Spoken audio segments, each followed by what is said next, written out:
Glória a Deus. Filipenses capítulo 4.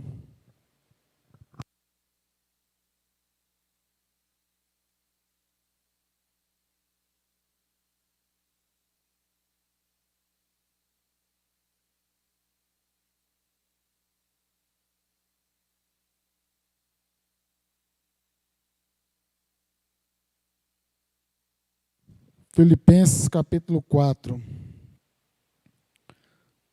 Deixa eu só arrumar aqui a conexão.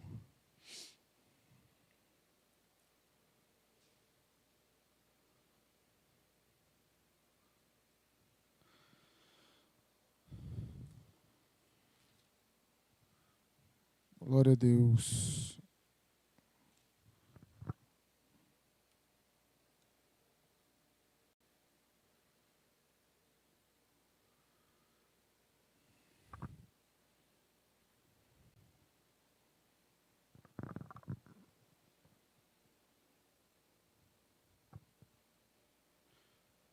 Espera aí, agora foi. Glória a Deus.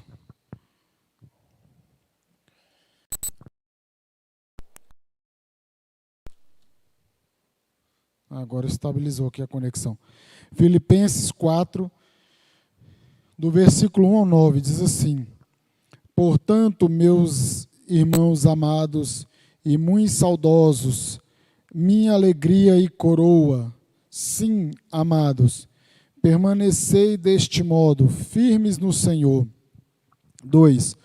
Rogo a Evódia e rogo a Sintique, pensem concordemente no Senhor.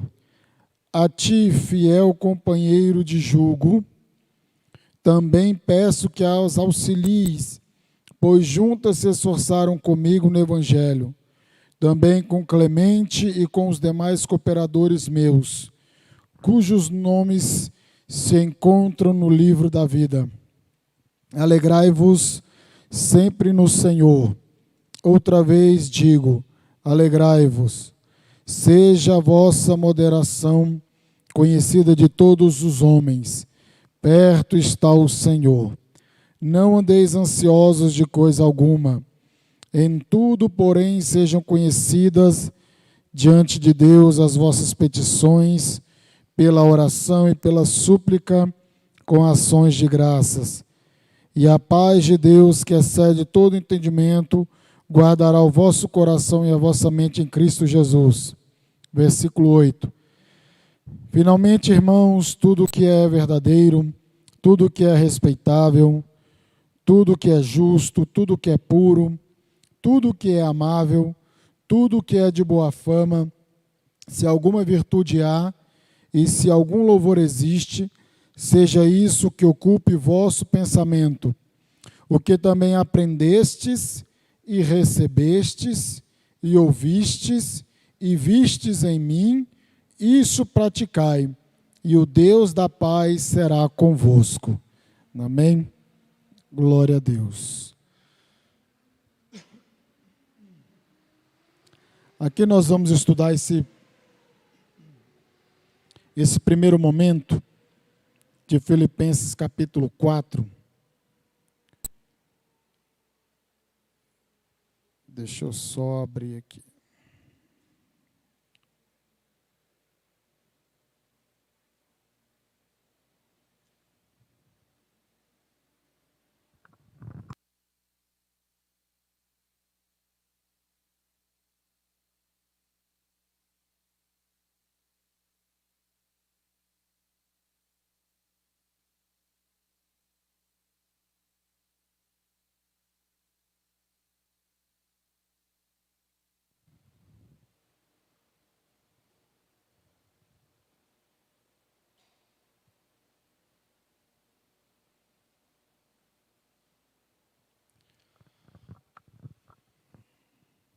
Graças a Deus. Nós estamos dando sequência aqui ao estudo de Paulo aos Filipenses, e a gente tem visto Paulo tratar a questão dos conflitos internos e externos. Paulo se alegra Paulo glorifica o nome do Senhor por causa desta igreja, por causa dos irmãos que cooperaram, que se uniram a Paulo na proclamação do Evangelho, se engajaram com Paulo, não foram somente espectadores, mas foi uma igreja atuante, que participou ali auxiliando e dando apoio a Paulo. E Paulo, ele tinha um zelo, uma preocupação muito grande com relação a esta igreja. E a gente viu ao longo desses capítulos 1, 2 e 3 que ele vem alertando a igreja sobre os falsos mestres, sobre aqueles que queriam fazer a obra de Deus por causa da vanglória, do partidarismo, aquelas pessoas que queriam dividir a igreja. Então você vê um cuidado pastoral de Paulo com a sua igreja, com os seus companheiros. E aqui no capítulo 4, ele continua trabalhando da seguinte forma: portanto, meus amados irmãos, permaneçam firmes no Senhor. Amo vocês e anseio vê-los, pois são minha alegria e minha coroa de recompensa. Então o apóstolo Paulo, ele está dizendo aqui, permaneçam firmes no Senhor. Então, esta igreja, e Paulo está fazendo as suas últimas recomendações a essa igreja querida, a quem ele chama de minha alegria e coroa. E como se Paulo dissesse que os filipenses são a coroa de todas as suas fadigas, esforços e empenhos. Ele era o atleta de Cristo e eles a sua coroa.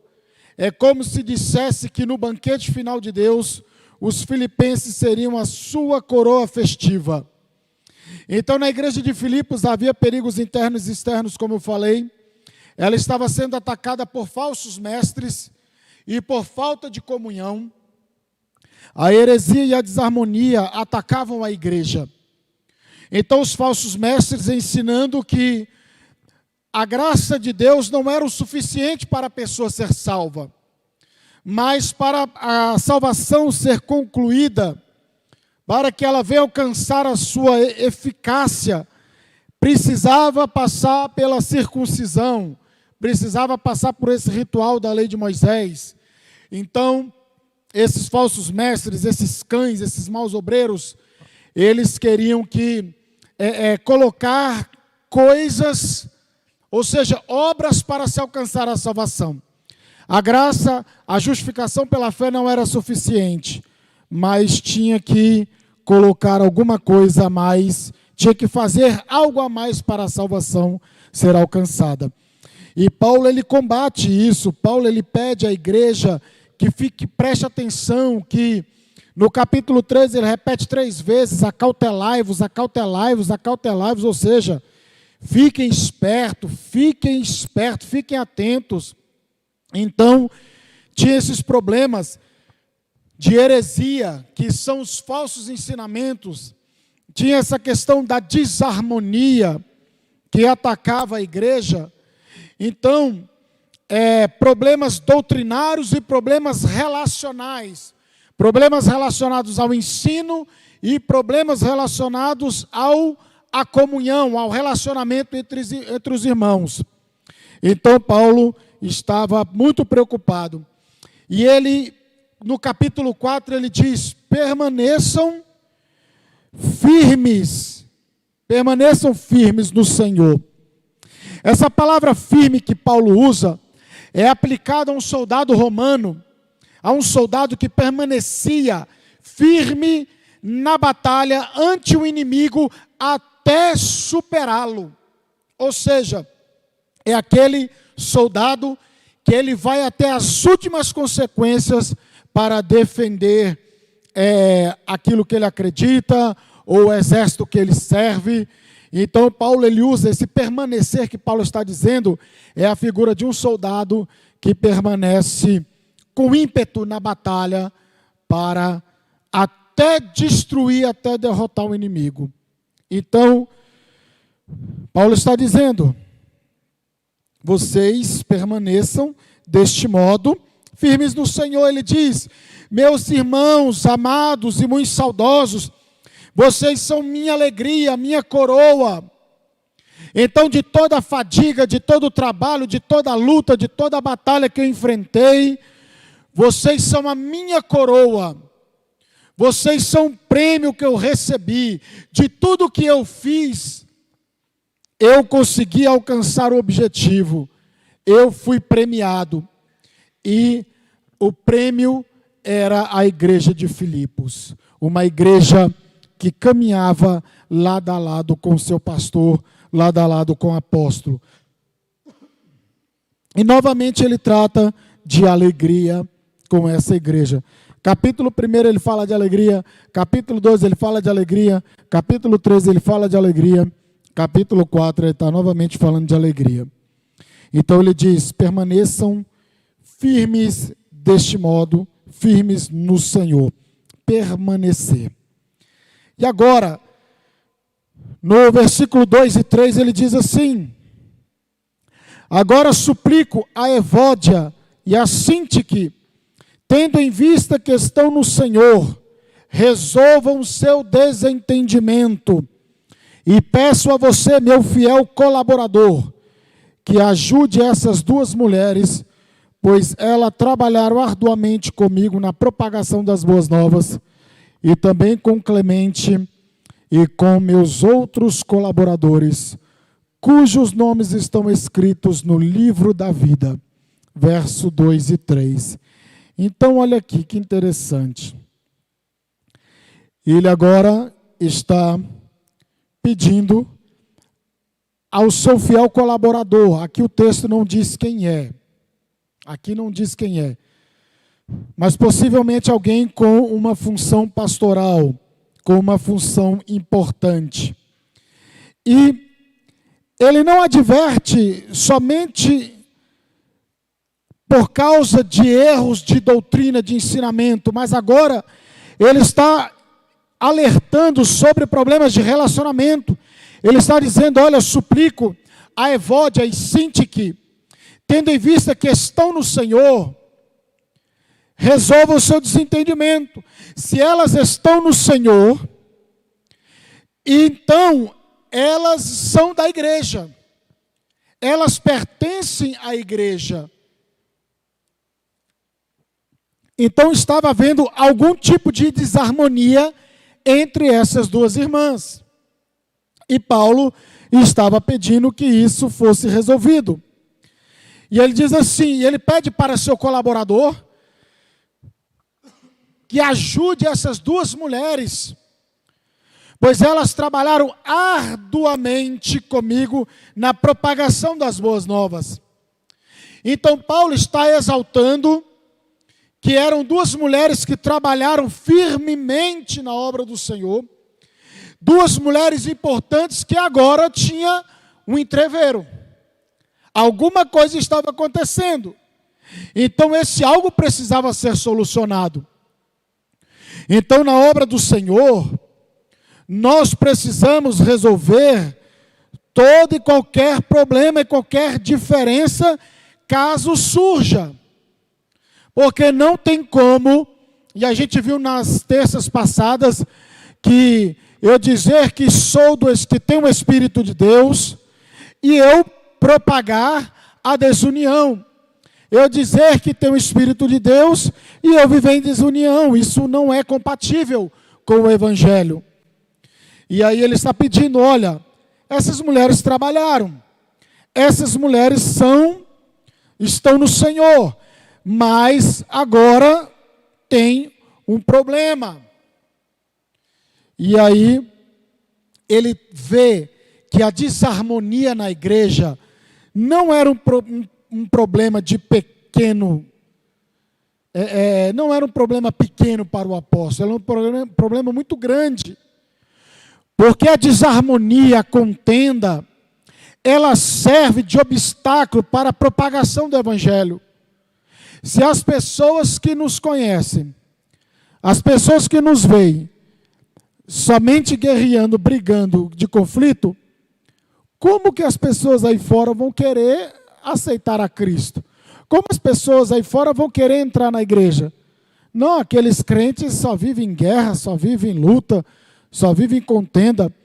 É claro que sempre houve, a gente está vendo aqui desde os primórdios, sempre houve, sempre haverá e há problemas, desavenças, discórdias, mas nada é e pode chegar num ponto de ser uma barreira na obra do Senhor.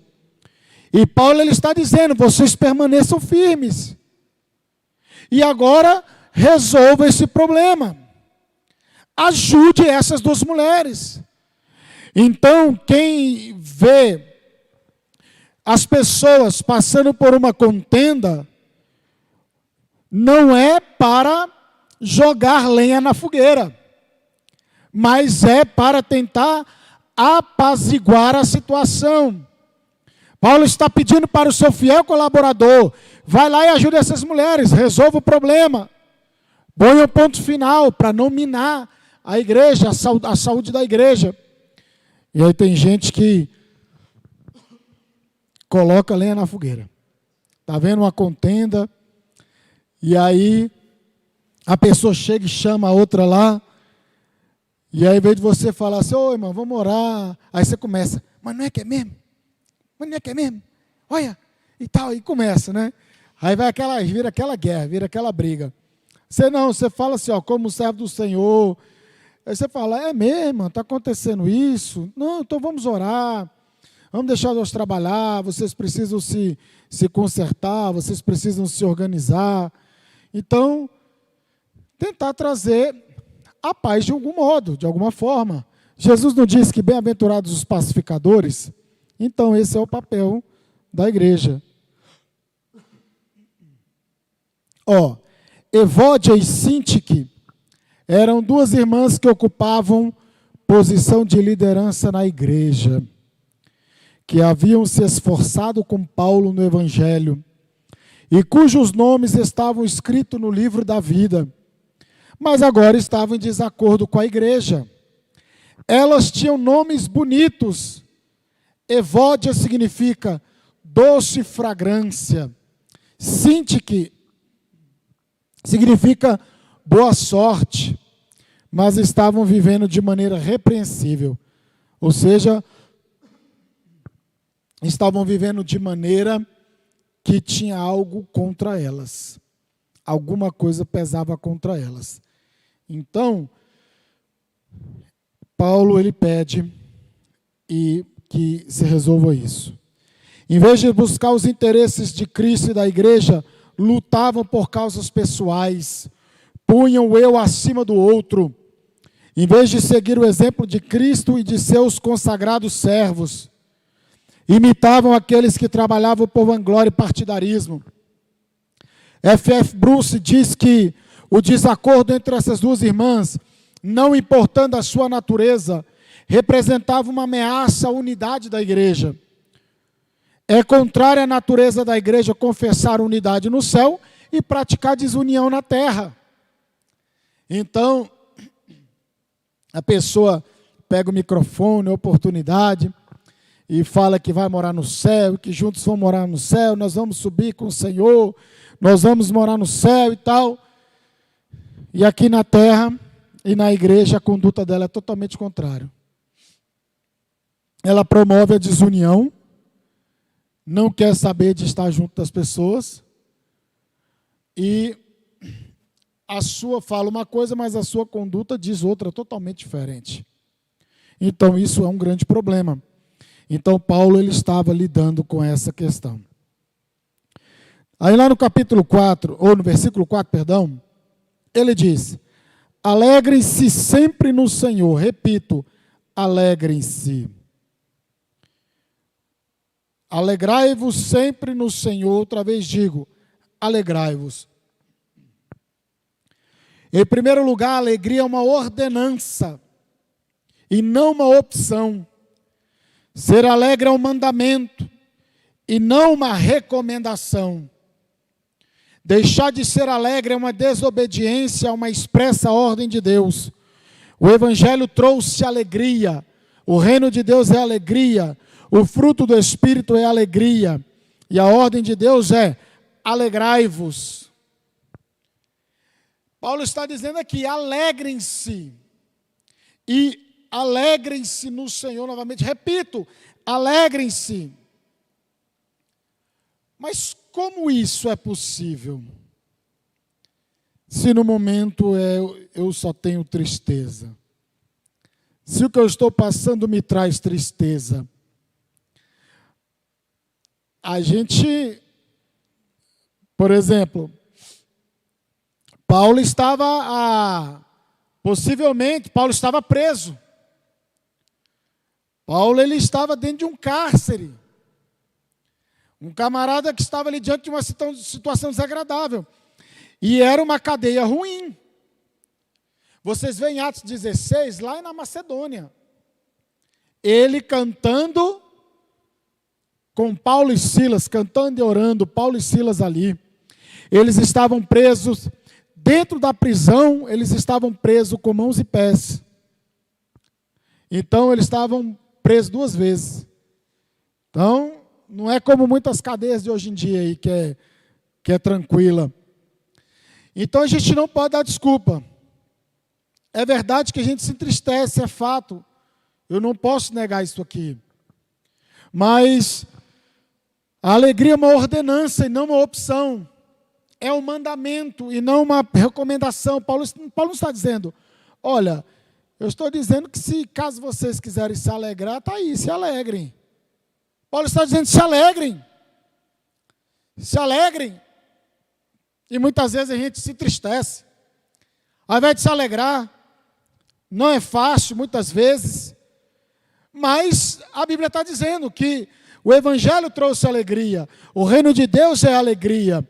O fruto do Espírito é alegria. A ordem de Deus é alegrai-vos. E em segundo lugar, a alegria, ela é ultra circunstancial. Ela está além das circunstâncias. A alegria de Deus. Porque a gente se alegra quando algo de bom acontece conosco. Isso é normal. E isso é óbvio. Mas a alegria que vem da parte de Deus, ela não pode depender de circunstâncias. Eu estou alegre porque Deus me abençoou, porque Deus me deu algo, Deus me deu uma casa, Deus me deu um carro. Não, não é assim. Primeiro, você tem que se alegrar porque Deus lhe deu vida. Deus me deu vida. Segundo, eu me alegro porque Ele me salvou. Eu fui perdoado, você foi perdoado. Então isso é motivo de nós nos alegrarmos. Mas o problema é que é a maneira como a gente enxerga as coisas. E a gente tratou isso nas outras terças em Filipenses, que tudo é questão de perspectiva. Tudo é questão de como você e eu encaramos as coisas, olhamos para as coisas. Paulo preso, ele viu uma oportunidade para pregar para o alto escalão. De soldados, de magistrados, de pessoas que talvez ele não alcançaria quando estava solto. Então ele vê uma oportunidade, com a sua prisão, uma oportunidade para pregar o Evangelho. Se nós fôssemos presos, será que a gente ia, nossa, é uma oportunidade de evangelizar e pregar para esse povo? É claro que a gente vai ficar atribulado, perturbado. Você não tenha dúvida, privação de liberdade é horrível. Mas do jeito que a coisa anda aí, ó, não se escandalize muito quando muitos forem presos por causa do Evangelho, não. A situação que a gente vive está encaminhando para isso. De você, dependendo do que você for falado, e agora com as transmissões, é algo muito sério. Mídias sociais, WhatsApp, essas coisas, servem como prova. diante de um tribunal. Vocês sabiam disso? Áudio, foto, é tudo tido como prova. Então, tudo que a gente fala, tudo que eu falo aqui, tudo que você fala, há uma responsabilidade muito grande. Então, muitos podem ser presos por causa da defesa do Evangelho, por pregar o Evangelho de forma correta e saudável. Porque o Evangelho verdadeiro, ele confronta o erro. E Paulo, a gente viu bem no começo, permaneçam firmes no Senhor. Ou seja, defendam. No capítulo 1 ele está falando, defenda. Capítulo 2 ele fala, defende. Então é isso que Paulo está tratando. Então a alegria, Paulo via as coisas como uma oportunidade de pregar o Evangelho. E muitas vezes a gente vê as coisas como uma oportunidade para murmurar, ao invés de se alegrar. E é por isso que a gente tem que estudar a Bíblia Sagrada, para a gente aprender e amadurecer na nossa caminhada cristã. Porque a gente vai se alimentando, e a gente vai falar de alimento aqui mais para frente. Então, aquilo que a gente vai se alimentando é aquilo que somos. Então, devemos nos alegrar sempre, como a vida, a nossa alegria, ela não pode depender das circunstâncias. Na verdade, nossa alegria não é a ausência de problemas. Não é algo que depende do que está fora de nós. Neste mundo passamos por muitas aflições. Lá na cadeia, a gente escutava muito uma coisa. E aí, tu está gostando, né? Esse está gostando, eles falavam assim, tu está gostando da cadeia, né? Porque a gente glorificava o nome do Senhor, a gente adorava a Deus, a gente orava, a gente ria, dava gargalhada, se alegrava, estava lá. Você não via lá, tribulado, de cabeça baixa, os crentes mesmo. Aí o povo virar para você, rapaz, tu está gostando da cadeia, né? Tu está gostando. E aí, por quê? Porque a presença de Cristo era o suficiente para nós passarmos por aquele lugar, para nós puxarmos a cadeia, como se diz. Então, minha família ia embora muitas vezes, nós que consolávamos ela, ao invés deles trazerem consolo para nós. E a gente que consolava, não, Deus está abençoando, não, vai dar certo e tal. Teve um momento de tribulação? Ah, com certeza. Dificuldade teve. Teve uma época que eu afastei do Evangelho lá, não queria saber de pregar, de fazer a obra. Mas aí Deus sabe as suas maneiras de reconduzir a ovelha rebelde. Deus, Ele sabe o jeito. E olha só, a alegria não é ausência de problemas. A gente não vive num mundo encantado, em que nada vai acontecer. É aquela questão. É por isso que há um grande problema e perigo na pregação da teologia da prosperidade, que é uma teologia que prega só o triunfo, só triunfar, vencer, vencer. Claro, o crente, ele vence pela misericórdia de Deus, pelo poder de Deus, mas o crente também, ele passa pelas tribulações. Ele passa pelas dificuldades. E aí muitas pessoas ficam apresentando um evangelho pelas metades, aí quando vem a primeira dificuldade, a primeira luta, aquela pessoa que sai correndo. Sai correndo. Não é algo que depende do que está fora de nós. Nesse mundo passamos por muitas aflições. Em terceiro lugar, a alegria gira em torno de Cristo, é cristocêntrica. Ela gira em torno, a nossa alegria está centrada em Cristo. Quem tem Jesus, experimenta a verdadeira alegria. Quem não tem Jesus, não experimenta a verdadeira alegria. Pode ter momentos de alegria quem não tem Jesus? Pode. E tem.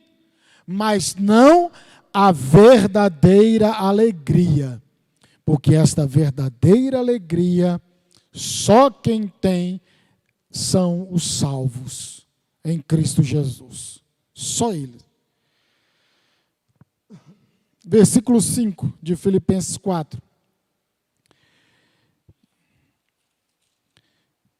seja a vossa moderação conhecida de todos os homens, perto está o Senhor.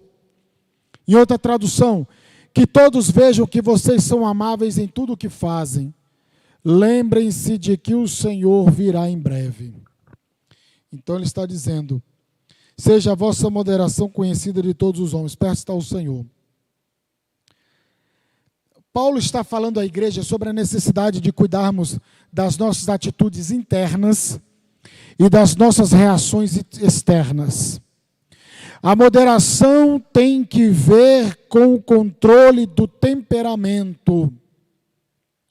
Um crente não pode ser uma pessoa explosiva, destemperada, sem domínio próprio. Suas palavras precisam ser temperadas com sal, as suas atitudes precisam edificar as pessoas, e sua moderação precisa refletir o caráter de Cristo. Isso aqui é algo muito sério. Tem pessoas que são mais moderadas, tem pessoas que não são, tem pessoas que são mais explosivas, mais destemperadas e sem domínio próprio. E isso é um grande problema, que muitas vezes fere, machuca e atrapalha os relacionamentos. E para vencermos isso, é só com a ajuda do Espírito Santo de Deus, para que o fruto do Espírito evidencie na nossa vida. A gente não pode aceitar, por exemplo, se a gente tem problema com o controle do temperamento, com a explosão, destempero, domínio próprio, sem domínio próprio, nós temos que orar e buscar em Deus isso.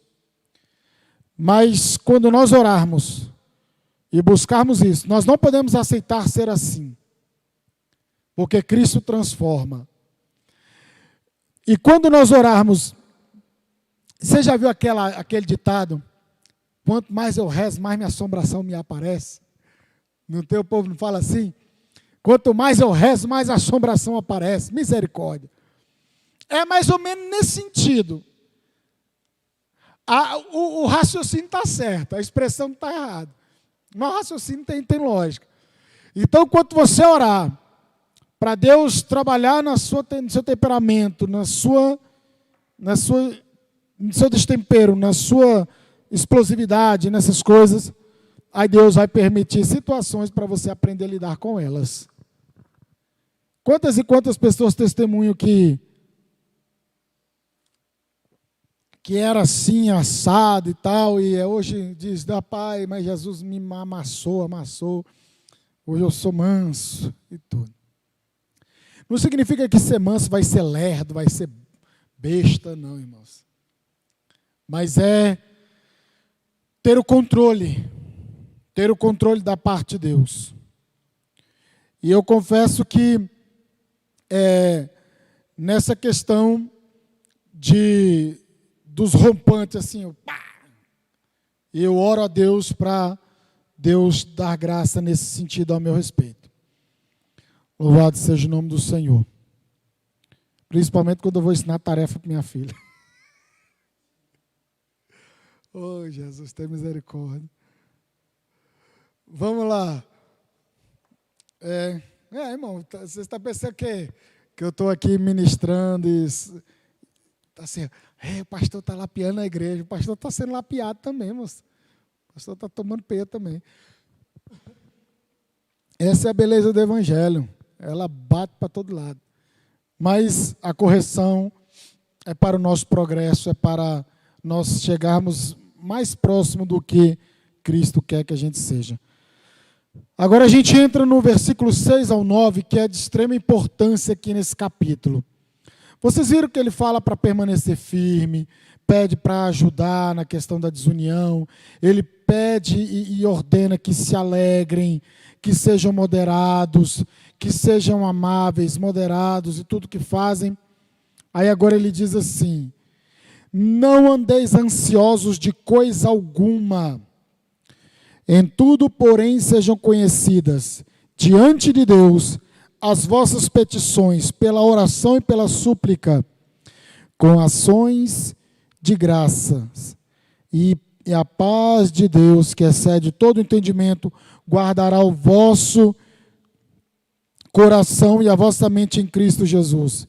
Finalmente, irmãos, tudo que é verdadeiro, tudo que é respeitável, tudo que é justo, tudo que é puro, tudo que é amável, tudo que é de boa fama, se alguma virtude há e se algum louvor existe, seja isso que ocupe o vosso pensamento. O que também aprendestes e recebestes, e ouvistes e vistes em mim, isso praticai, e o Deus da paz será convosco. Agora eu vou ler em outra tradução, para facilitar o entendimento. Não vivam preocupados com coisa alguma. Em vez disso, orem a Deus pedindo aquilo de que precisam, e agradecendo-lhe por tudo que Ele já fez. Então, vocês experimentarão a paz de Deus, que excede todo entendimento e que guardará o seu coração e sua mente em Cristo Jesus. Por fim, irmãos, quero lhes dizer só mais uma coisa. Concentrem-se em tudo que é verdadeiro, tudo que é nobre, tudo que é correto, tudo que é puro, tudo que é amável, tudo que é admirável, pense no que é excelente e digno de louvor. Continue a praticar tudo o que vocês aprenderam e receberam de mim, tudo que ouviram de mim e me viram fazer. Então Deus da paz estará com vocês. Paulo aqui está tratando da ansiedade. Mas o que é ansiedade? De acordo com a Organização Mundial de Saúde, segundo o dado, a época, né, da publicação do livro, que nós estamos baseados aqui no comentário do Hernandes Dias Lopes, mais de 50% das pessoas que passam pelos hospitais são vítimas da ansiedade. E a ansiedade hoje é a maior doença do século. Ela atinge adultos, atinge crianças, doutores, analfabetos, religiosos e ateus. Warren Isby, que foi um teólogo, diz que a ansiedade é um pensamento errado e um sentimento errado a respeito das circunstâncias, das pessoas e das coisas. Ralph Martin diz que a ansiedade é falta de confiança na proteção e cuidado de Deus. E John MacArthur, ele diz que a ansiedade é pecado. Ele afirma que a ansiedade é pecado. Muitos podem não concordar, mas ele no seu livro Abaixo a Ansiedade, que eu li ele afirma que a ansiedade é um pecado porque é uma demonstração de falta de confiança na pessoa de Jesus Cristo. Eu falei de uma forma simples, mas ele desenrola todo um pensamento a respeito disso. Então, a ansiedade é um pensamento errado, um sentimento errado a respeito das circunstâncias, das pessoas e das coisas. Eu ouvi um pastor certa feita dizer que a ansiedade ela é excesso de futuro e a depressão é um excesso de passado. O ansioso, ele está a 1000 por hora. Ele está pensando, raciocinando, ele está pensando lá na frente, ele está a 1000 por hora. Ele está, pensando, aí ele começa a construir uma coisa, é uma coisa tão esquisita, que ele pensa tanto que a coisa toma uma proporção, que aquilo domina ele. E ele acha que vai ser do jeito que ele pensou, sentiu, porque ele já está tomado por aquele sentimento. A psicologia, a psiquiatria, elas são paliativos. Elas têm seu poder de ajudar? Tem, mas não é o suficiente. Não é. Primeiro tem que ser tratado a fonte daquilo ali. E aí Paulo ele está dizendo que no versículo 8, concentrem-se em tudo que é verdadeiro, tudo que é nobre, tudo que é correto, tudo que é puro, tudo que é amável, tudo que é admirável. Pense no que é excelente e digno de louvor. Então, o problema está na mente. Está na forma que a gente encara as coisas. Está como a gente alimenta nossos sentimentos, a nossa alma. Hoje tem também a síndrome do pensamento acelerado.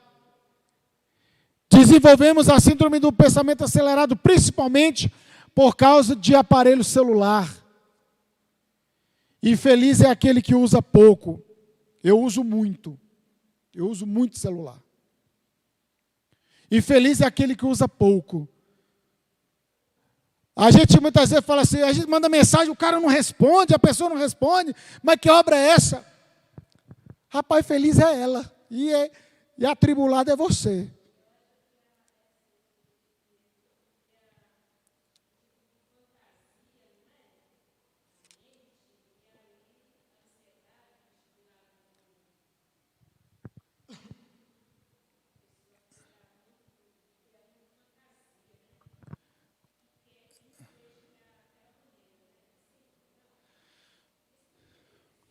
Olha, eu acho que tem um pouco disso que a senhora está falando aqui. A ansiedade, em primeiro lugar, a ansiedade é o resultado de olharmos para os problemas, em vez de olharmos para Deus. Os crentes de Filipos não estavam vivendo em um paraíso existencial. Ou seja, não era um paraíso a igreja de Filipos estava vivendo. Tinha problemas.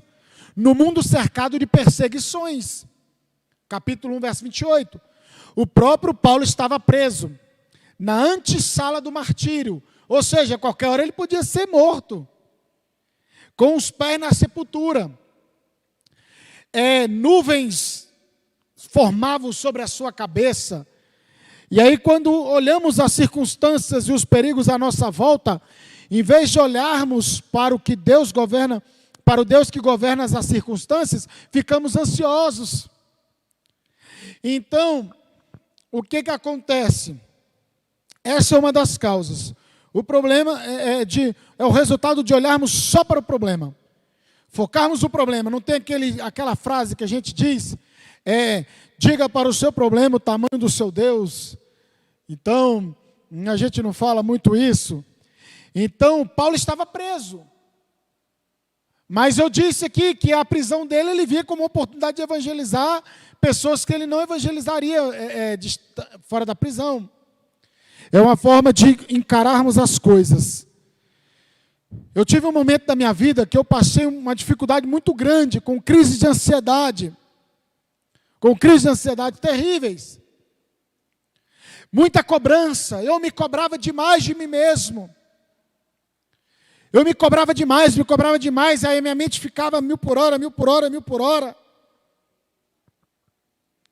E eu falei, você quer saber de uma coisa? Eu vou mudar o meu foco. E Paulo está dizendo aqui, olha, vocês têm que, sejam conhecidas diante de Deus as vossas petições, orações, súplicas e ações de graça. Então eu comecei a pensar, graças a Deus eu estou até aqui, Deus não tem deixado faltar nada. Graças a Deus, Deus tem abençoado. Graças a Deus eu tenho isso. Graças a Deus eu tenho aquilo outro. Sim, mas a gente dá luta com isso.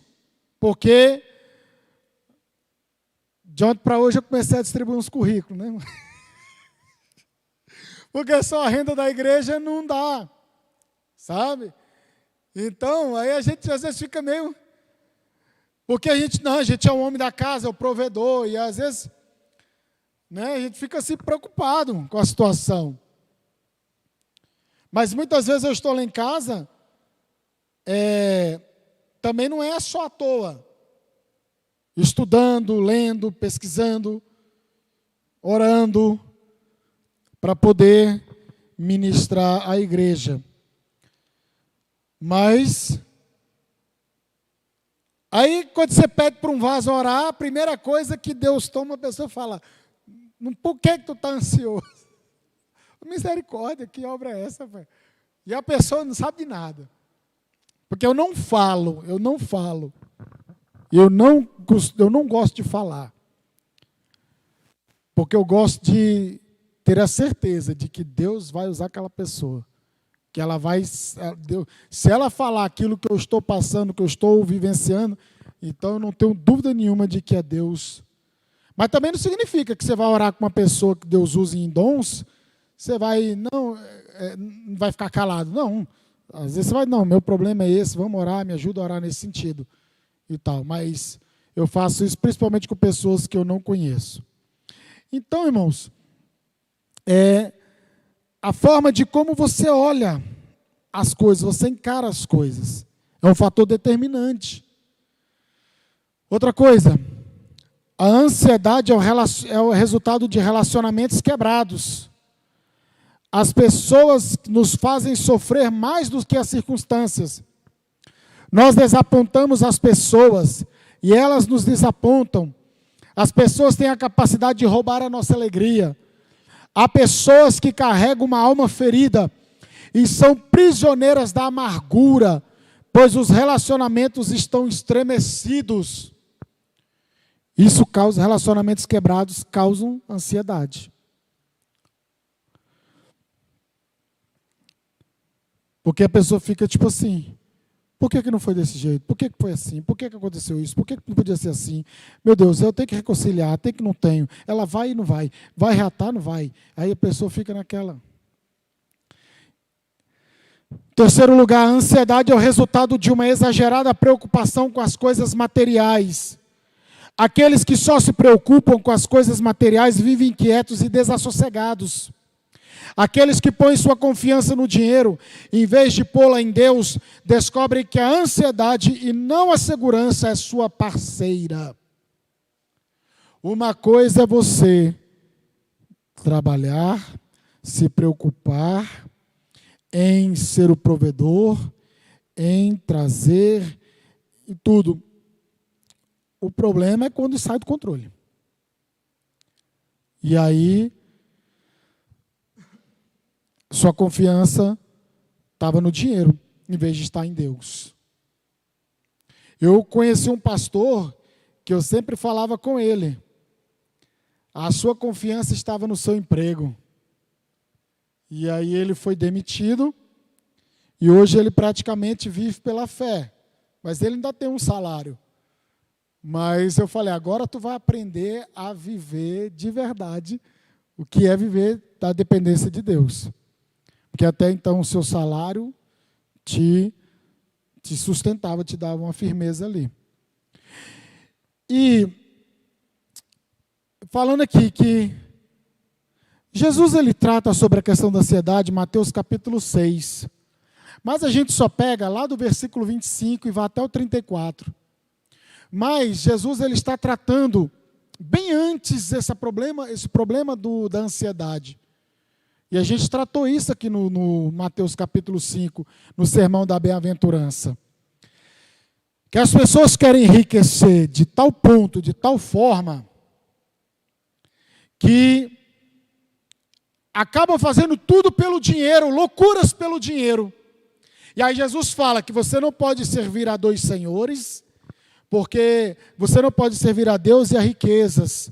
E aí ele vai falando, olha, vocês estão vendo o lírio dos campos, vocês estão vendo os pardais, vocês estão vendo e tal. E por isso que Jesus vai falando sobre a ansiedade. Porque pessoas estavam loucas e desenfreadas querendo dinheiro. Então, a segurança estava no dinheiro. Então, o parceiro deles era o dinheiro ou a conquista do dinheiro. 3 são resultados da ansiedade.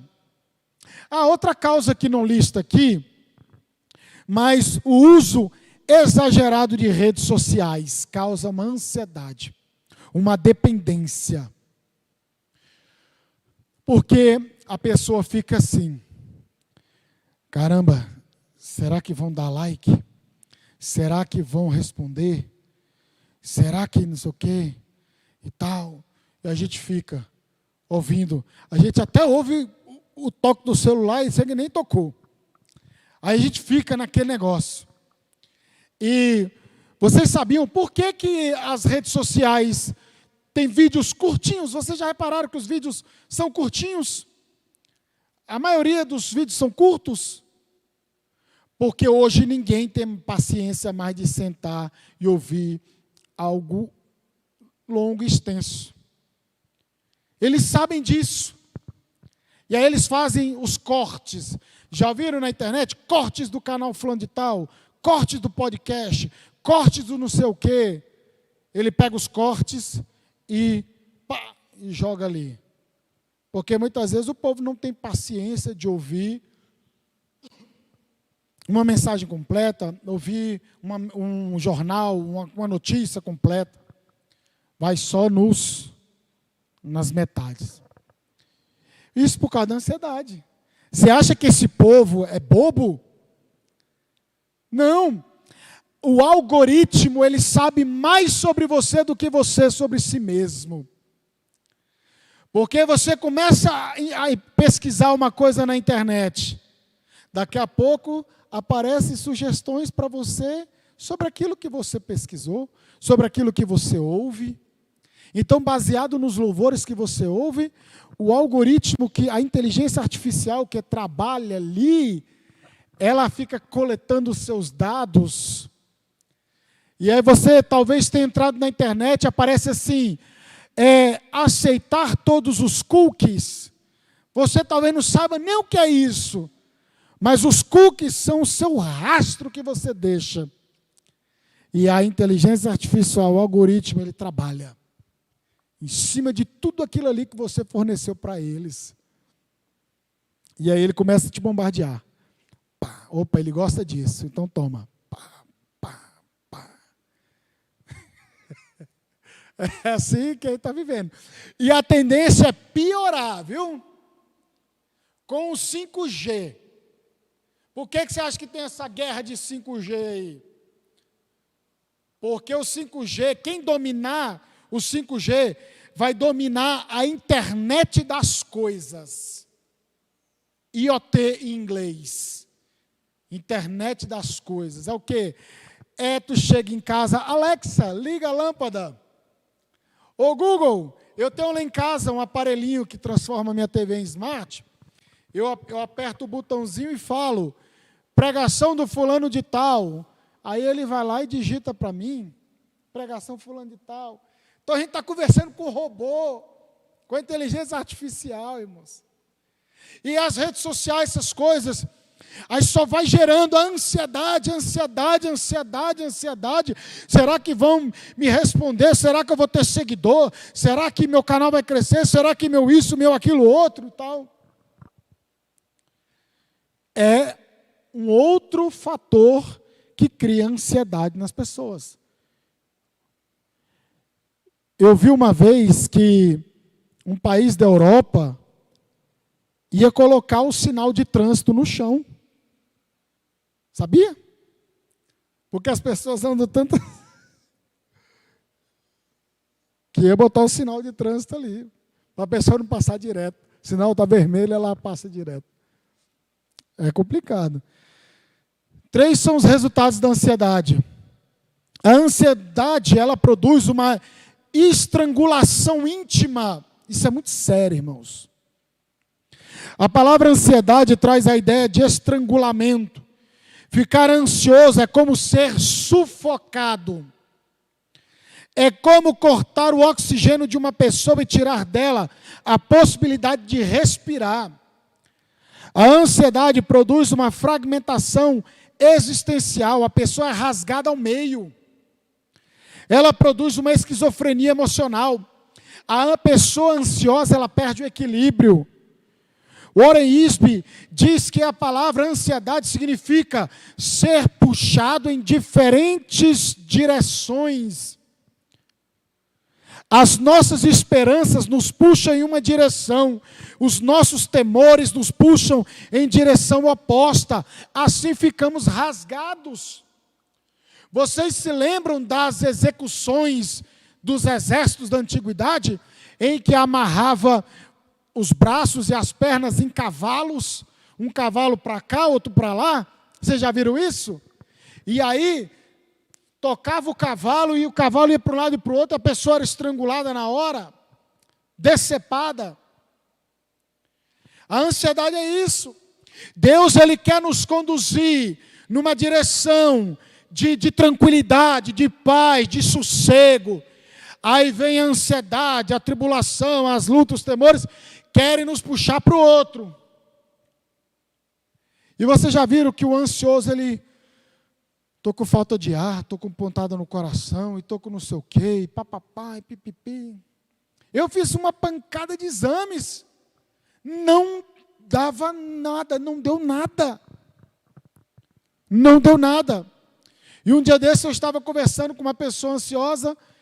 Ela, vou fazer porque eu estou com pontada, estou com isso, estou com aquilo outro, que não sei o quê. Eu falei, isso é reflexo da ansiedade. Pode fazer que não vai dar nada. E realmente, a ansiedade produz tudo isso. Falta de ar, palpitação, sudorese, o suor, a língua seca, a boca seca. Tudo isso é causado pela ansiedade. Você vê que antigamente não se falava tanto sobre isso, né? Principalmente na igreja. Porque os crentes oravam mais. Viviam na dependência do Espírito Santo, tinham mais comunhão com Deus. Tinham problemas? Com certeza, porque nada muda. Mas tinham mais harmonia com Deus. E muitas vezes a gente tem mais tempo com um negócio desse aqui do que com Deus. E aí depois a gente quer que Deus me livre da ansiedade, me livre disso, me livre daquilo outro. Em segundo lugar, a ansiedade rouba nossas forças. Uma pessoa ansiosa normalmente antecipa os problemas. Não está nem acontecendo, ela já está lá na frente antecipando. Ela sofre antecipadamente. O problema ainda não aconteceu e ela já está sofrendo. A ansiedade esgota a energia antes de o problema chegar. E quando o problema chega, se chegar, a pessoa já está fragilizada. Em terceiro lugar, a ansiedade é uma eloquente voz da incredulidade. A ansiedade é a incapacidade de crer que Deus está no controle. A ansiedade ocupa o nosso coração quando tiramos nossos olhos da majestade de Deus para fixá-los na grandeza dos nossos problemas. Mas qual é a solução para o problema? E agora? A oração, o remédio divino para a cura da ansiedade. Deus não dá apenas uma ordem, não andeis ansiosos. E por que a gente anda ansioso, se Paulo está dizendo, não ande? Ele não está dizendo, olha, se der, não anda não, tá? Se der, não ande não. Ele está dizendo, primeiro, não ande. Ele não dá só essa ordem, mas ele também oferece a solução. Ele dá a ordem para não andar ansioso, mas ele também propõe a solução para o problema. Não apenas diagnostica a doença, mas também oferece um remédio. Se a ansiedade é uma doença, a oração é o remédio. A oração é o remédio. Olha só. Eu vou ler aqui com vocês. Novamente. Não vivam preocupados com coisa alguma. Em vez disso, orem a Deus pedindo aquilo de que precisam, agradecendo-lhe por tudo que Ele já fez. Em vez de você pensar lá na frente do seu problema, no errado, no problema, agradeça pelo que Ele já fez e agradeça Ele pela fé que Ele vai fazer. Então, é uma conclusão de um argumento. Então vocês experimentarão a paz de Deus que excede todo entendimento. Se vocês não é para viverem preocupados nem ansiosos, mas em vez disso, orem pedindo a Deus e agradecendo. Então vocês experimentarão a paz de Deus. Ou então a Bíblia é mentirosa. Agora a Bíblia é mentirosa? Não é. Não é. O segredo para vencer a ansiedade, as coisas, é mergulhar no estudo da palavra, na oração, no jejum. Eu fiz campanha de 30 dias, irmão, no Salmo 91. Eu lia a palavra e orava em voz alta. Eu fazia da palavra de Deus a minha oração. E eu orava e repreendia e fazia da palavra de Deus a minha oração. E tomava posse. E pela fé se quem me visse orando ia achar que era doido. E eu pegava a Bíblia e fazia, está repreendido em nome de Jesus, isso aqui é a espada, e repreendi, pá, dentro de casa. E o povo falava assim, esse camarada está ficando doido. Deus usa os crentes doidos, irmão. Crente muito polidinho, assim, muito polido, fica só naquele negocinho, né? Então, a oração, ela é a chave, é o remédio. William Hendrickson diz que o antídoto adequado para a ansiedade é abrir efusivamente o coração para Deus. É abrir mesmo. Lidamos com ansiedade não com livros de autoajuda, mas com a ajuda do alto. Triunfamos sobre ela não batendo no peito, em uma arrogância, mas caindo de joelhos e lançando sobre Cristo a nossa ansiedade. Lançando sobre Ele toda a vossa ansiedade, porque Ele tem cuidado de vós. Não é assim que diz Pedro?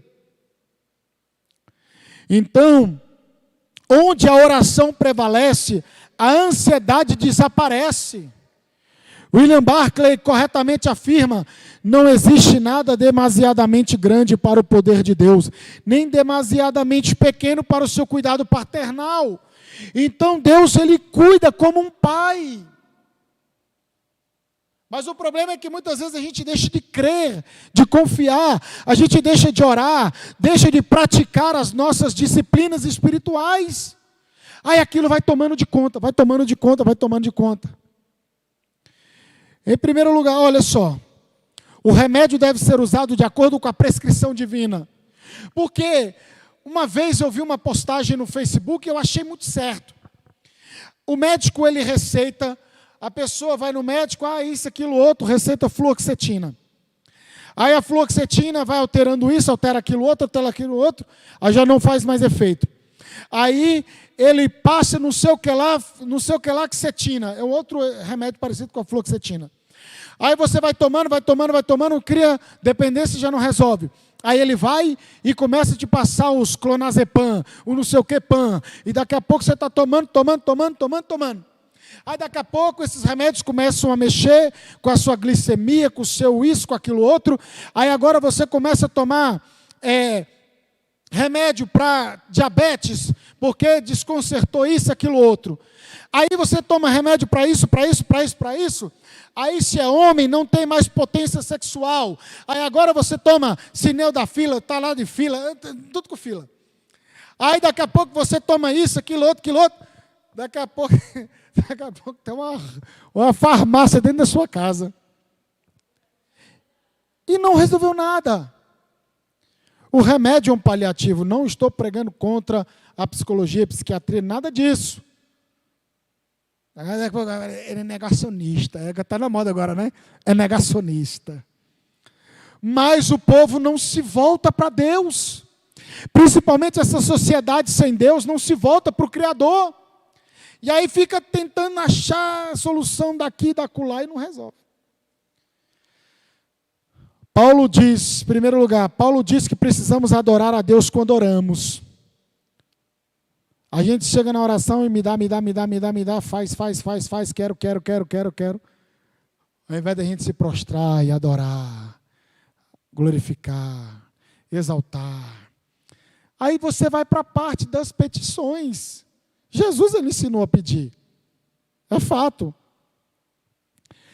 Olha só. Essa palavra é um termo geral usado para se referir às petições que fazemos ao Senhor. Tem a conotação de reverência, devoção e adoração. Sempre que nos vemos ansiosos, a primeira coisa a fazer é ficar sozinhos com Deus e adorá-lo. Precisamos saber que Deus é grande o suficiente para resolver os nossos problemas.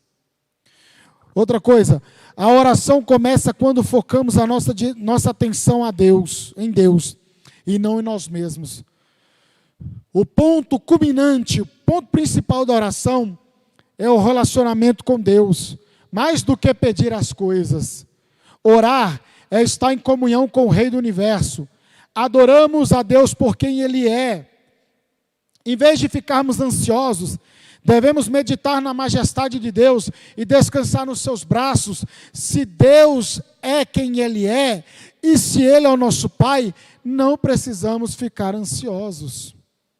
Em segundo lugar, Paulo diz que podemos apresentar a Ele as nossas necessidades quando oramos.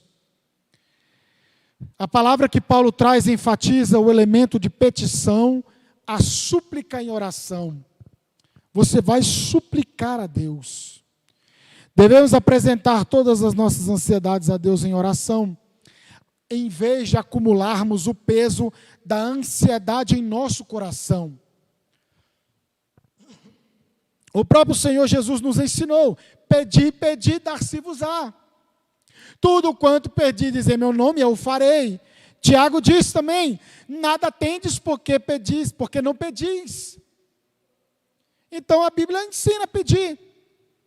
Em terceiro lugar, devemos agradecer a Deus quando oramos. Devemos olhar para o que Deus já fez por nós e para não ficarmos ansiosos. Todavia, devemos agradecer também o que Deus vai fazer. Deus desbarata os nossos inimigos quando nos voltamos para Ele com ações de graças. O próprio Paulo, quando plantou a igreja em Filipos, foi açoitado e preso. Aqui fala que a gente, quando a gente se volta para Deus com ações de graça, ele cita, aqui é citado o segundo livro das Crônicas 20 e 21. Sabe o que passagem é essa? Josafá. Josafá recebe a notícia. Josafá, está vindo aí se juntaram 3 povos aí para destruir Judá. E a Bíblia diz que Josafá teve medo. Temeu teve medo. E aí eu costumo dizer que a resposta dele diante do medo, que foi o fator determinante para ele vencer ou não. A primeira vitória dele foi essa. Ele está aqui, tem a notícia triste, a notícia aterrorizante. Ou eu me lasco no medo, ou eu vou buscar Deus. Aí o que ele fez? Botou todo mundo para jejuar. Agora vai todo mundo jejuar e vai orar todo mundo. E ele chega no momento que ele fala: em nós não há força, porém os nossos olhos estão postos em ti. E é como se ele tivesse ficado de pé assim, ó. Aí sabe o que aconteceu? O Espírito de Deus se apoderou de Jaaziel e Deus entrega a mensagem para Josafá e todo o povo de Judá. Aí sabe o que eles fizeram com a mensagem? O problema também, olha aí, Deus ele fala que é conosco, vai nos abençoar, e como a gente lida com essa mensagem que a gente recebe? Josafá pegou essa mensagem, sabe o que ele fez? E o interessante é que Deus disse: vocês vão para o vale, pela ladeira, vocês vão enfrentar o inimigo. Olha só, Deus não podia livrar, e Deus manda ir lá enfrentar. Mas só que eles pegaram tudo isso e falou o seguinte: quem vai na frente da arca, quem vai na frente do exército é os levitas. Os levitas vão cantando. E eles foram cantando, e eles foram cantando, e eles foram cantando. Quando eles foram cantando, cantarolando, quando eles chegaram, quando eles começaram a cantar, o inimigo começou a: rapaz, não acredito que eu fiz aliança contigo, não. Eu não. Pá, pá, pá. E começou um matar o outro. Um começou a olhar, não, pera lá. E pá, é quando eles estão lá descendo lá no vale. Ué, mas que tanto de defunto é esse aqui, pelo amor de Deus? Ou seja, quanto eles adoravam o nome do Senhor, Deus estava lá na frente batalhando, Deus estava lá na frente guerreando, e quando eles chegaram lá, a vitória estava de frente deles. Eles só tiveram que pegar os despojos, né, a prata, o ouro, as coisas lá e ir embora. Então, olha só, Daniel foi capaz de passar a noite em perfeita paz com os leões, na cova dos leões. Como se diz, né? Ele pegou aquele leão lá, fez de travesseiro da juba dele. Olha só, pela oração, a paz de Deus ocupa o lugar que antes a ansiedade tomava conta. A oração aquieta o nosso interior e muda o mundo ao nosso redor. Por meio dela, nos elevamos a Deus e trazemos o céu à terra. A ansiedade é um pensamento errado, um sentimento errado. Por isso, a paz de Deus guarda a mente e o coração.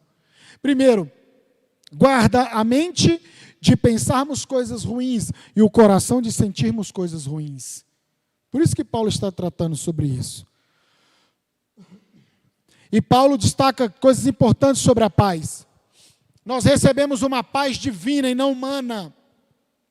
É paz de Deus, não é paz de cemitério. Não é ausência de problemas, é paz que não é produzida por circunstâncias. Eu estou em paz porque minha situação está favorável. Não. É paz na adversidade. É paz quando está tudo de perna para o ar.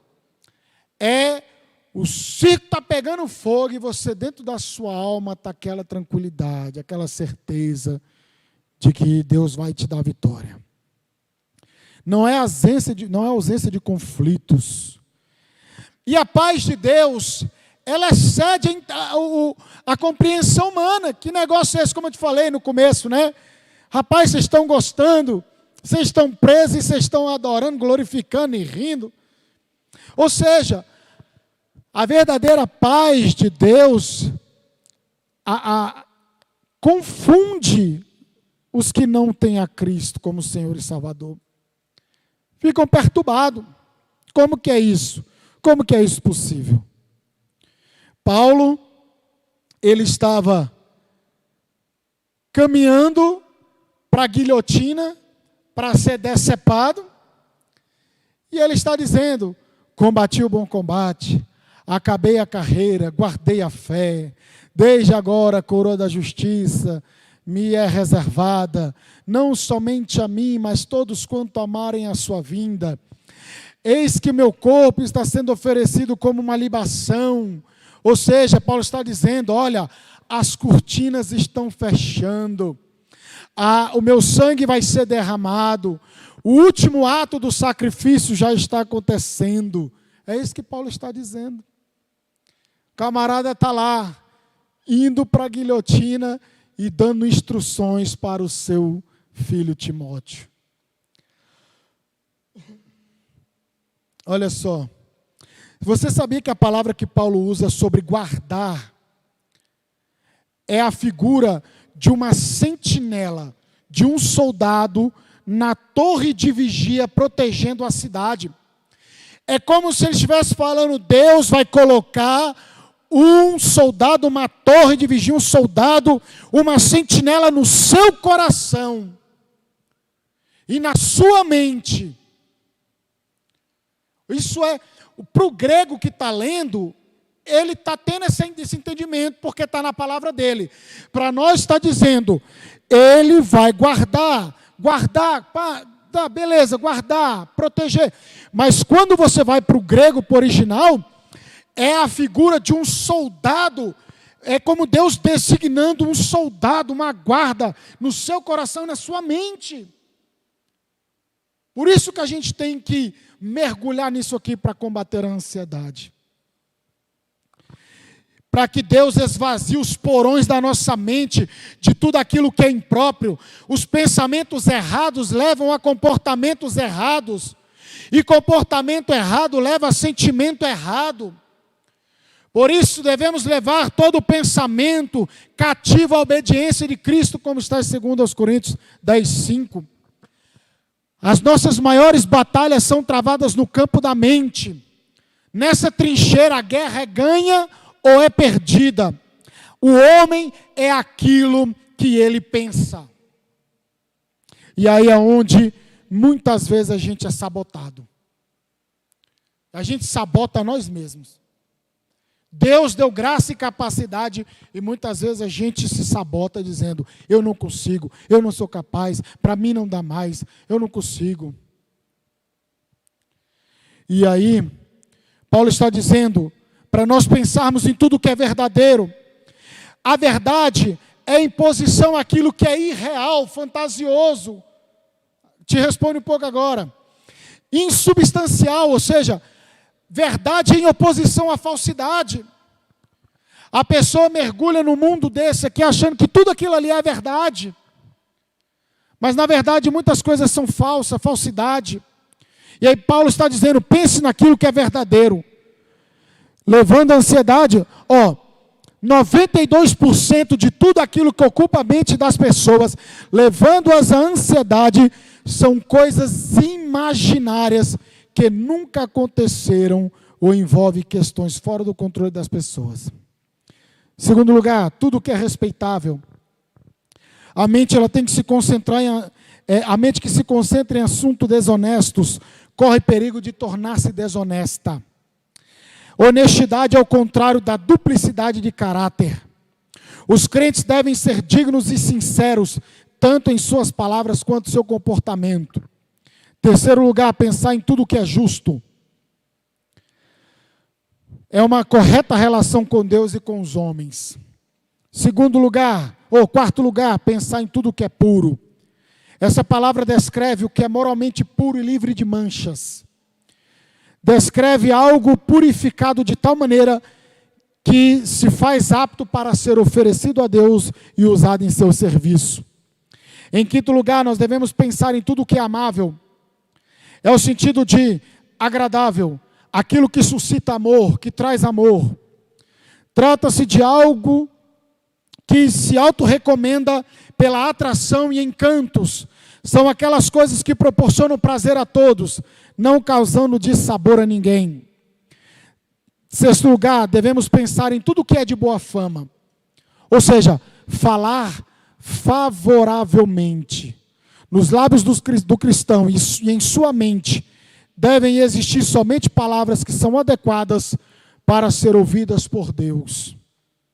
Em sétimo lugar, se alguma virtude e se algum louvor existe, seja isso que ocupe o vosso pensamento.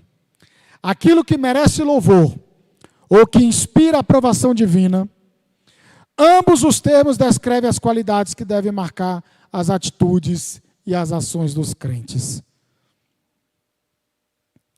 Versículo 9. O que também aprendestes, e recebestes, e ouvistes, e vistes em mim, isso praticai, e o Deus da paz será convosco. A prática, a evidência de uma vida autêntica. Não é possível separar atos exteriores de atitudes interiores. Há uma íntima conexão entre, seja isso que ocupe o vosso pensamento do versículo 8, com o praticai no versículo 9. Ao longo do seu ministério, Paulo não apenas ensinou a palavra, mas também a viveu na prática, para que os seus ouvintes pudessem vê-la em sua vida. Há uma íntima relação entre a palavra e a pessoa que pronuncia. Entre o que você pensa, entre o que você pratica. Há uma relação. E Paulo conclui esse parágrafo falando a necessidade de praticar o que se aprendeu. Acumular conhecimento sem o exercício da vida cristã não nos torna crentes maduros. Precisamos ter olhos abertos para ver, ouvidos atentos para aprender e disposição para praticar o que aprendemos. A conclusão do apóstolo é majestosa. Além de termos a paz de Deus para nos guardar, agora temos o Deus da paz para nos guiar. Não apenas uma harmonia bendita em lugar da ansiedade, mas também a companhia divina na caminhada. E fique de pé em nome de Jesus. Você vê que ele diz que se nós orarmos, buscarmos, agradecermos, nós vamos experimentar a paz de Deus. E lá no final, quem pratica, quem ouve, pratica, faz como Paulo fez, ele experimenta o Deus da paz. Ou seja, Deus, ele é o seu amigo e não mais inimigo. Amém? Que Deus abençoe a vida de vocês. Vamos orar a Deus. Querido Deus eterno Pai, em nome de Jesus, nós te louvamos e te agradecemos por esta oportunidade, Senhor.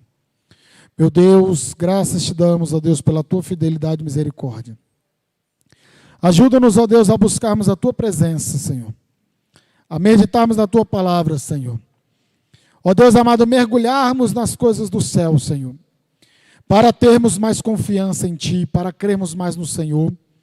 Crer que o Senhor é conosco e que o Senhor vai solucionar os problemas, as dificuldades, as barreiras. Pai Santo, ajuda-nos, Senhor. Ajuda a tua igreja. Ajuda essa pessoa que está enfrentando crises e momentos de ansiedade, Senhor. Que elas venham enxergar a tua palavra, venham enxergar o Senhor. E não somente o médico. Meu Deus amado, que eles venham enxergar a solução que vem do alto, não somente a terrena. Pai Santo, Pai bendito, continue abençoando, continue nos guardando e nos livrando de todo mal, em nome de Jesus. Estenda as suas mãos. Que a graça de nosso Senhor Jesus Cristo, o amor de Deus nosso Pai, a comunhão e a consolação do Espírito Santo sejam com todos, todos digam amém. Está encerrado em nome de Jesus. Que Deus te abençoe.